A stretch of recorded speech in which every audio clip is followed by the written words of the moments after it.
இப்போ போவோம் பாருங்க. இப்போ பார்த்தீங்கன்னா இந்த பொட்டு வந்து அவிச்சு ரெடியாக இருக்குது. நான் அப்படியே வச்சுருக்கிறேன். உளுத்தி எடுக்காமல் அப்படி வச்சுக்கிறேன். கொஞ்சம் சூடாக இருக்குதுன்றதுக்காண்டி அப்படி வச்சுக்கிறேன். இஞ்சி உள்ளி பேஸ்ட் வந்து ரெடியாக இருக்குது. முட்டையும் வந்து நான் ஒரு 4 முட்டை எடுத்து பீட் பண்ணி வச்சுக்கிறேன், அடித்து வச்சுருக்கிறேன்.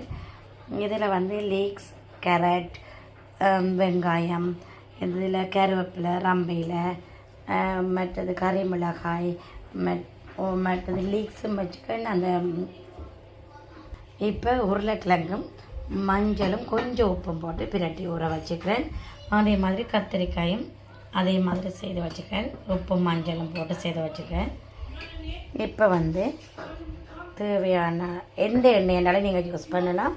நான் வந்து இன்றைக்கி சன்ஃப்ளவர் ஆயில் தான் பாவிக்க போகிறேன். அப்போ அதை இப்போ 2 மேசக்கரண்டி வந்து சன்ஃப்ளவர் ஆயில் வந்து யூஸ் பண்ண போகிறேன். 2 மேசக்கரண்டி வந்து இப்போ நான் எண்ணெய் சேர்த்துருக்கிறேன். இப்போ எண்ணெய் சூடாகினால நான் இப்போ என்ன செய்ய போகிறேன்னு சொன்னால் எல்லாமே வந்து தனித்தனியாக இப்போ பொரிச்சு எடுக்க போகிறேன். தனித்தனியாக பொரிச்சு எடுத்த பிறகு பார்ப்போம். ஓகே. இப்போ பார்த்தீங்கன்னா கத்திரிக்காய் உருளைக்கிழங்கும் பொரித்து வச்சுக்கிறேன். முட்டையும் வந்து நான் இப்படி செய்து வச்சுக்கிறேன். பொரித்து போட்டு அப்படியே சின்னதாக அப்படி கொத்தி வடிவாக கட் பண்ணி எடுத்து வச்சுக்கிறேன். இப்போ இது வந்து வெங்காயம், கேரட், கறி மிளகாய் எல்லாம் வந்து இப்போ பொரிஞ்சிட்டு இருக்குது.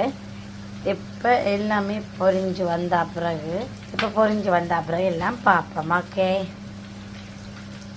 இப்போ பார்த்தீங்கன்னு சொன்னால் லீக்ஸும் வந்து பச்சை மிளகாயும் வந்து நல்லா சேர்த்துருக்கிறேன். இப்போ இதோட வந்து நான் வந்து இஞ்சி உள்ளி பேஸ்ட் வந்து சேர்க்க போகிறேன்.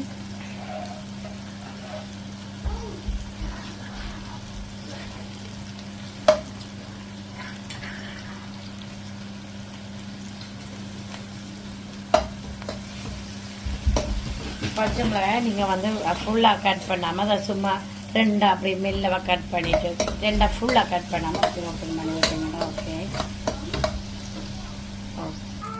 இப்போ இதோட வந்து நான் 2 மேசக்கரண்டி வந்து சில்லி பேஸ்ட் வந்து சேர்க்கிறேன். அதோட வந்து சோயா சாஸ் வந்து அது கொஞ்சம் வந்து 1 மேசக்கரண்டி எடுத்தீங்கன்னாலும் ஓகே. இப்போ அதையும் வந்து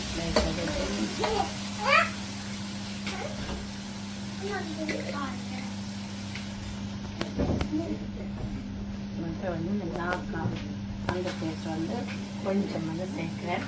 கொஞ்சம் ஸ்பைஸியாக இருக்கும். இதுதான் நான் யூஸ் பண்ணினேன். நான் பார்த்தீங்கன்னா தெரியும், இதுதான் நான் யூஸ் பண்ணேன். நல்லா இருக்கும். இந்த ஃப்ளேவர் வந்து நல்லா இருக்கும். இப்போ நான் வந்து எல்லா சாஸும் வந்து இதுக்குள்ள ஆட் பண்ணியிருக்கிறேன். இப்போ அதோட வந்து நான் எல்லாம் பொரித்து வச்சு எல்லா மிளகாயையும் வந்து நான் இதுக்குள்ள சேர்க்குறேன். அதுக்குள்ள வந்து எல்லா மிளகாயையும் சேர்த்துட்டு அதையும் ஒருக்கா மிக்ஸ் பண்ணி விடுவோம். ஓகே. அதையும் மிக்ஸ் பண்ணி விட்டோம்னு சொன்னால் இப்போ அதுக்கு பிறகு இப்போ இதோட வந்து நான் வந்து இப்போ புட்டு வந்து சேர்க்க போகிறேன். ஓகே. இப்போ வந்து இதோட வந்து இப்போ நான் அந்த ப்ரௌன் வந்து கிரேவியை வந்து இதுக்குள்ள ஆட் பண்ணுறேன். இது கொஞ்சம் சூடாகினா பிறகு நாங்கள் வந்து புட்டு வந்து சேர்க்கலாம். இப்போ இந்த கிரேவியும் வந்து இதோட கொஞ்சம் சூடாகி வரட்டும். ஓகே. இப்படி எல்லா புட்டையும் இப்போ வந்து நான் கொஞ்சம் ஸ்மால் பீசஸாக வந்து எல்லாத்தையும் செய்த பிறகு பார்ப்போம். ஓகே.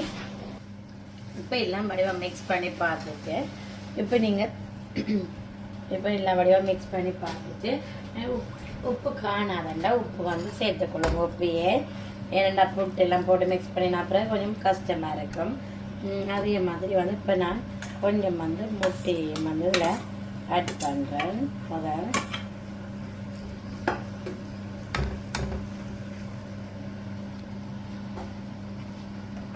இதோட என்ன கொஞ்சம் கொஞ்சமாக முட்டை வந்து சேர்க்கிறேன்.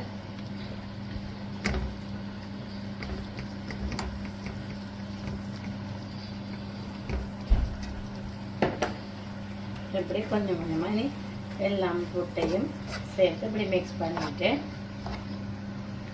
பண்ணிட்டு பார்ப்போம். ஓகே, இப்போ ஃபைனலாக பார்த்தீங்கன்னா நான் வடிவாக எல்லாம் மிக்ஸ் பண்ணி எல்லாம் எடுத்துட்டேன். உப்பு எல்லாம் பர்ஃபெக்டாக இருக்குது. அதே நேரம் எனக்கு வந்து உரைப்பும் வந்து அளவாக இருக்குது. இப்போ ஸ்ப்ரிங் ஆனியனை வந்து நான் ஃபைனலாக நான் இப்படி வந்து மேலே பண்ணி போடுறேன்.